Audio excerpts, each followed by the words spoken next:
Everybody out there, I am back. It is the first week of March.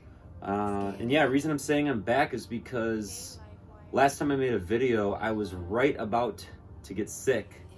And last week I spent a majority of the week battling the flu. It was not fun, so I'll talk a little bit more about that later on in the vlog here, but I'm starting to feel like myself again. It plays off of to this concept that I'm building, this album that I'm working on called Shift, that I'm literally creating visually for you to see. So Always Good, Secret Place, Black Camry, those are all part of the project, along with my newest video, which is going to be called The Answer.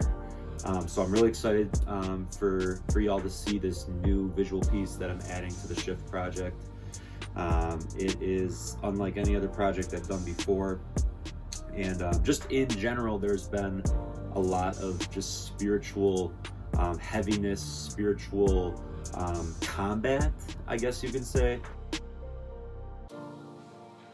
What it's been like navigating through this shift, and really where I think I've made some positive breakthrough in that is denying certain opportunities that have come my way that don't align with who God's called me to be and the person that He's created me as, and holding out and waiting for Him and having faith in the middle of that. I testify to God's faithfulness in this area when finally an opportunity opened up for me to be a gym teacher at a middle school and high school.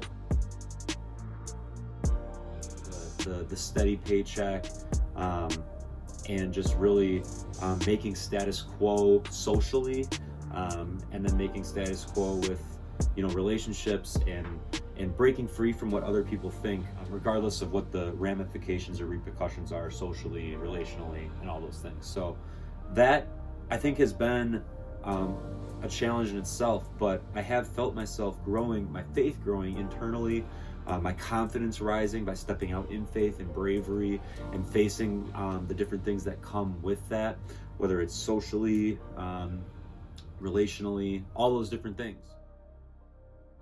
But I always think that there's a spiritual connection to what we experience physically. And one thing that became clear to me when I got sick last week and what I was experiencing last week is that this wasn't only a physical attack on my body, but it was also a spiritual attack. All of a sudden, this virus hits me that literally brings me to my knees. And I spent, like I said, all of Wednesday afternoon in bed, all of Thursday in bed, all of Friday in bed, most of Saturday in bed, and then finally I got to moving on Sunday. And I think the thing about that is it was already hard enough for me to do what I was doing and the sacrifices that I was making, but this was something that I couldn't control. And it was even, if God were to approach me and say, am I still good even though you're sick, you can't work, you can't make money, you haven't been making as much money, and now I'm gonna slow you down, am I still good and do you still trust me? And I think that was a really hard question for me to answer honestly with God. And I did have my doubts. I'll be fully honest, because that's just how I feel is most appropriate to you. I had like a rage fit with God, just enraged that this would all be happening. Asking why this was happening.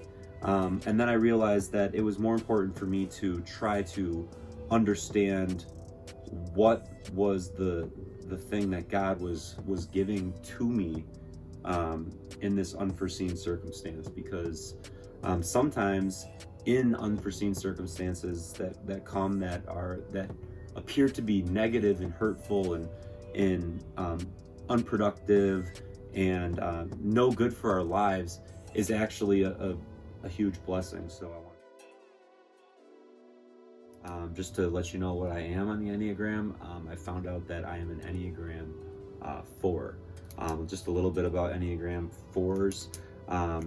they they want to believe, so Enneagram 4s want to believe that they are really unique, but really their desire to be understood, and to be unique and to be authentic is actually an overcompensation for for an inferiority complex and a difficulty with shame.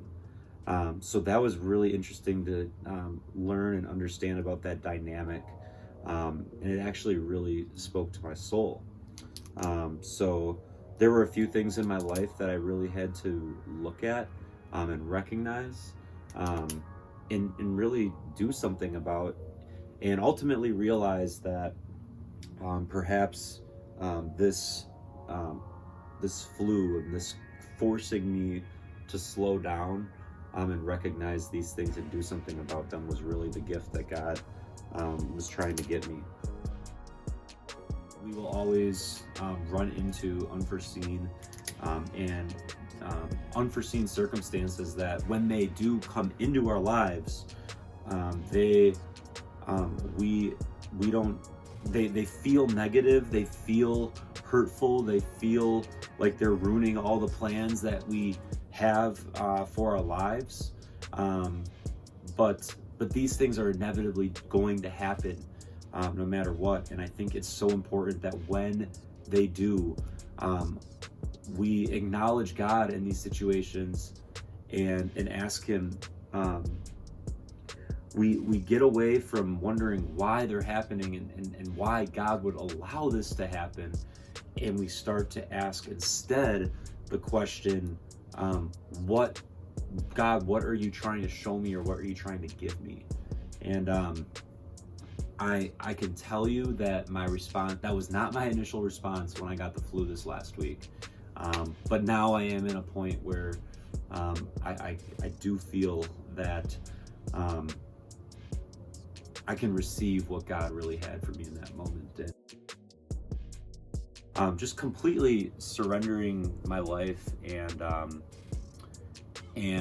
really making sure that Jesus is the number one priority, and then operating in life from that place of surrender, that place of complete wholeness and just healing and righteous and completed, to be completed by Jesus, and then operating accordingly, instead of trying to figure out what you should do, how you should do it, and how quickly and how much work you should put in it, and then insert Jesus in after all of that has been figured out. Playing it safe, it's a waste, and I can't help but wonder about these events. None of them seem to make sense. Excuse me, I got a vent. Feeling this pain in my heart, and I gotta let go. I don't wanna resent. Black heart emoji on the eye.